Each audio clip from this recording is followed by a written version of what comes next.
En el vídeo anterior habíamos capturado el esquema de un amplificador no inversor y lo habíamos dejado en condiciones de ser analizado. En este vídeo vamos a ver algún mecanismo de ayuda para corregir errores y también veremos otras posibilidades del analizador de ondas.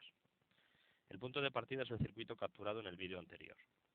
Hasta ahora todas las demostraciones se han realizado para que la simulación funcione sin problemas, pero en la práctica se cometen errores y a este tema le vamos a dedicar los minutos siguientes. Abrimos el programa de captura y recuperamos el circuito.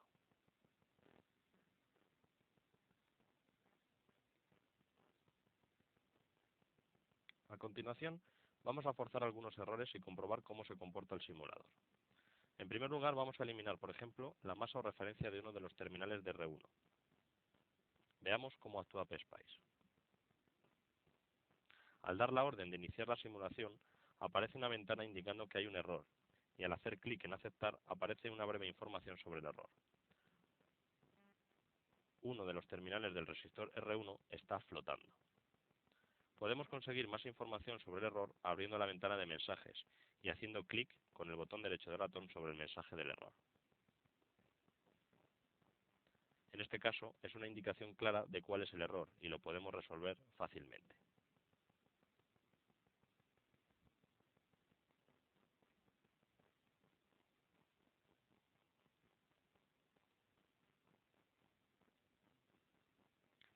Vamos a cometer otro error.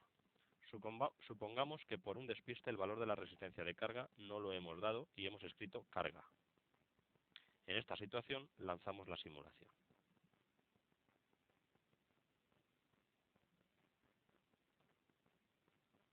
Al iniciar el análisis parece que todo marcha correctamente, pero es el momento de fijarnos en la ventana inferior izquierda del analizador de ondas.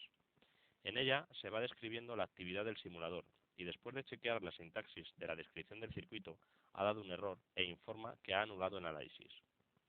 De hecho, si nos fijamos, el menú de esta ventana es más limitado y no permite incorporar trazas. También nos indica que para más información veamos el fichero de extensión .out. A este fichero podemos acceder de varias formas, ya que PSPICE ofrece accesos directos desde varios entornos. Así, por ejemplo, desde el analizador de ondas podemos acceder a él mediante la opción Output File del menú View,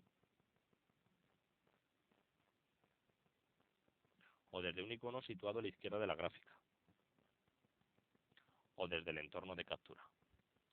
Vamos a abrir este fichero con esta última opción. Volvemos al entorno de captura y en el menú de análisis seleccionamos Examinar fichero de salida.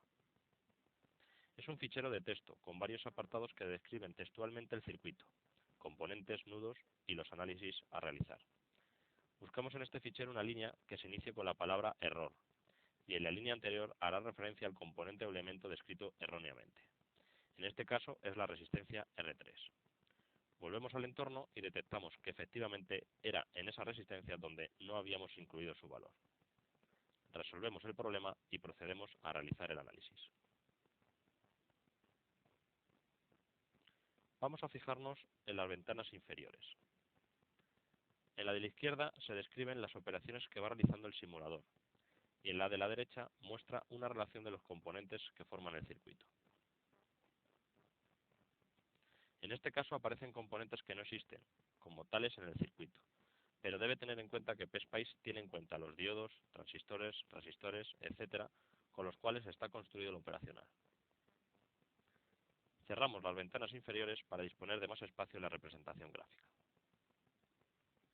Deseamos representar la señal de entrada aplicada a la borna no inversora, pero al abrir la ventana observamos que hay muchas más trazas que en ocasiones anteriores. Esto se debe a que el amplificador operacional es un subcircuito y de hecho PSPICE permite observar las formas de onda internas del subcircuito. En esta ocasión no nos interesan y para simplificar deseleccionamos los nudos del subcircuito y los nombres alternativos. De las señales restantes elegimos VP. Al representar en la pantalla dicha onda comprobamos que es una sinusoide de muy poca calidad. Especialmente en los valores máximos y mínimos la señal aparece muy distorsionada. La razón de ello es porque al definir el análisis transitorio en este caso hemos tomado un intervalo de step scaling muy alto y la resolución es muy pobre. Volvamos para atrás para solucionar este inconveniente, exactamente a la ventana en la que se define el análisis transitorio.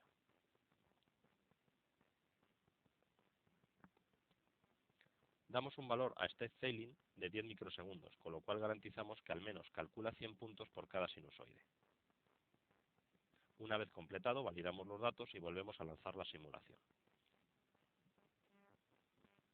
Incorporamos ahora la señal de entrada y también la señal de salida para ver el efecto amplificador del circuito.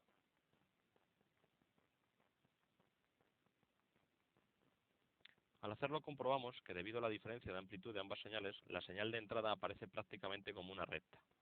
Para ver con claridad las dos señales hay dos opciones. La primera es incorporar una segunda pantalla y visualizar una señal en cada una. Al hacerlo, comprobamos que los ejes se ajustan automáticamente al rango de cada señal. Y así, en la pantalla superior, donde está representada la señal de entrada, esta tiene una amplitud de 100 milivoltios, mientras que en la ventana inferior, correspondiente a la señal de salida, la amplitud es de 5 voltios. La segunda forma de ver con claridad dos señales de rangos diferentes es incorporando un segundo eje de ordenadas, que permita definir escalas diferentes para cada señal. Con el ratón se puede seleccionar uno u otro eje, y las operaciones que se realicen de incorporar o borrar trazas u otras operaciones quedan asociadas al eje seleccionado.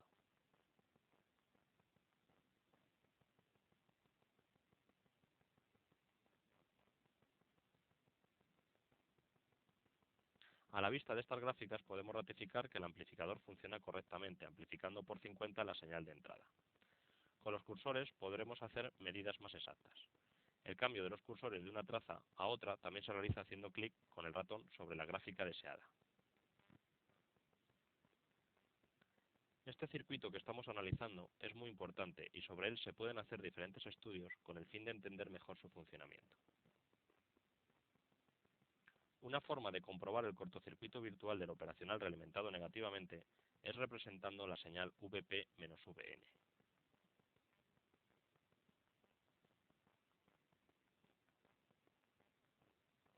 Podemos observar que el resultado es despreciable. El simulador es también una buena herramienta de estudio de circuitos y de comprobar sus características y limitaciones. Así, por ejemplo, se puede comprobar la alta impedancia de entrada del amplificador representando la corriente que entrega el generador de entrada. También puede aumentar la amplitud de la tensión de entrada y comprobar los recortes que se producen en la salida, etc. A veces puede resultar interesante tener por escrito una información amplia sobre el comportamiento del circuito y los resultados del análisis. Y en este caso sería muy costoso tener que realizar medidas con los cursores para tomar muchas anotaciones. Obviamente hay un método más automático. Ya se ha hablado antes del fichero de salida al cual se puede acceder desde varios puntos.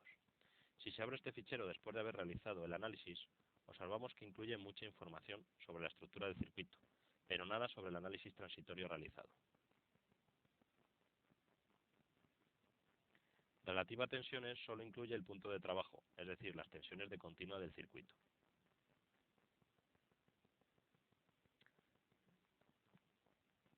Para almacenar en este fichero los datos del análisis transitorio, se debe incorporar al esquema un componente especial que se encuentra en la librería de componentes especiales.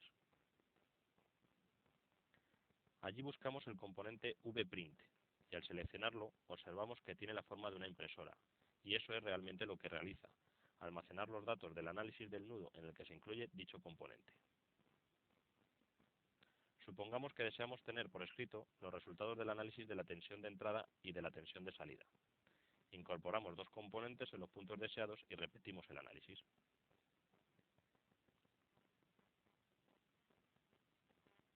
Una vez finalizado el análisis, abrimos de nuevo el fichero de salida. Este fichero de texto queda almacenado en el mismo directorio del esquemático. Al abrirlo, observamos que se han incluido las parejas de valores de las tensiones de entrada y salida. El número de datos que se almacenan viene fijado por el parámetro printStep. En este caso, se definió un valor de 10 microsegundos y, por tanto, la muestra que guarda es cada 10 microsegundos.